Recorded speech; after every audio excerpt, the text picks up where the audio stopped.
melakukan. Eliezer menyatakan dia bersalah. Dia menyatakan dia melakukan. 4 pengakuan Baradae yang berbeda dulu dan kini soal penembakan Brigadir J menangis dan menyesal.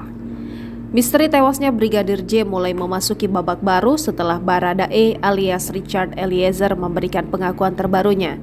Baradae menjadi salah satu yang paling disorot dalam kasus kematian Brigadir J atau Nofriansyah Joshua Huta Barat. Baradae ditetapkan sebagai tersangka dan dijerat pasal tentang pembunuhan yang disengaja Rabu 3 Agustus 2022. Menurut kuasa hukumnya Deolipa Yumara, Baradae sempat merasa tertekan saat memberikan keterangan awal atas kasus ini, sehingga ia memberikan keterangan berbeda dari peristiwa yang sebenarnya. Baradae disebut mulai terbuka setelah kuasa hukum sebelumnya mengundurkan diri. Berikut ini pengakuan mengejutkan Baradae terkait kematian Brigadir J. Tak ada baku tembak. Baradae melalui pengacaranya Muhammad Burhanuddin mengungkap bahwa tidak ada baku tembak di rumah Ferdi Sambo saat hari kematian Brigadir J.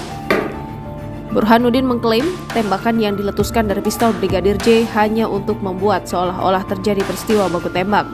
Tembakan dari senjata Brigadir J diarahkan ke dinding di sekitar tempat kejadian perkara penembakan. Di awal kasus ini terungkap, polisi menyebut bahwa Baradae terlibat baku tembak dengan Brigadir J di rumah dinas Irjen Ferdi Sambo pada Jumat 8 Juli 2022 yang berujung pada tewasnya Joshua. Narasi yang beredar, peristiwa ini bermula dari dugaan pelecehan yang dilakukan Brigadir J terhadap PC istri Sambo. Brigadir J disebut sempat mengancam istri Sambo dengan menodongkan pistol hingga membuat dia berteriak. Baradae yang juga berada di rumah tersebut lantas merespon teriakan PC tetapi malah dibalas oleh tembakan Brigadir J. Baradae pun membalas dengan melepaskan peluru. Diperintah atasan. Burhanuddin juga mengungkap bahwa atasan langsung Baradae ada di lokasi kejadian saat Brigadir J ditembak. Bela sungkawa atas meninggalnya Brigadir Joshua. Namun begitu, Burhanuddin enggan menjelaskan detail sosok atasan yang dimaksud. Menurut dia, figur tersebut adalah atasan di mana Baradae bertugas. Menurut Burhanuddin, Baradae saat itu mendapat tekanan untuk menembak Brigadir J sehingga dia tidak punya pilihan lain untuk melepaskan peluru. Kuasa hukum Baradae lainnya, Deolipa Yumara mengatakan bahwa kliennya tidak punya motif membunuh Brigadir J. Menurut Deolipa, ada yang memerintah Eliezer untuk menembak Joshua. Menurut Deolipa, saat itu Baradae tak kuasa menolak perintah lantaran yang menyuruh merupakan atasan langsung dari kliennya. Menangis dan menyesal. Menurut pengacaranya, Baradae juga mengaku menyesal dan menangis karena telah menembak Brigadir J. Kendati penembakan itu diperintahkan atasannya, Baradae mengakui bahwa perbuatannya salah.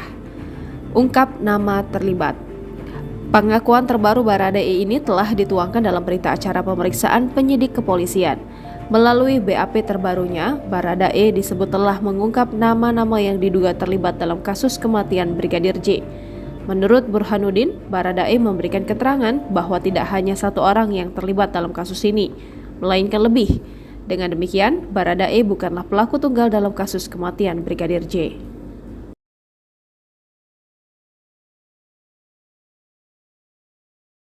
Semoga keluarga diberikan kekuatan. Namun semua itu terlepas dari apa yang telah dilakukan saudara Joshua kepada istri dan keluarga saya.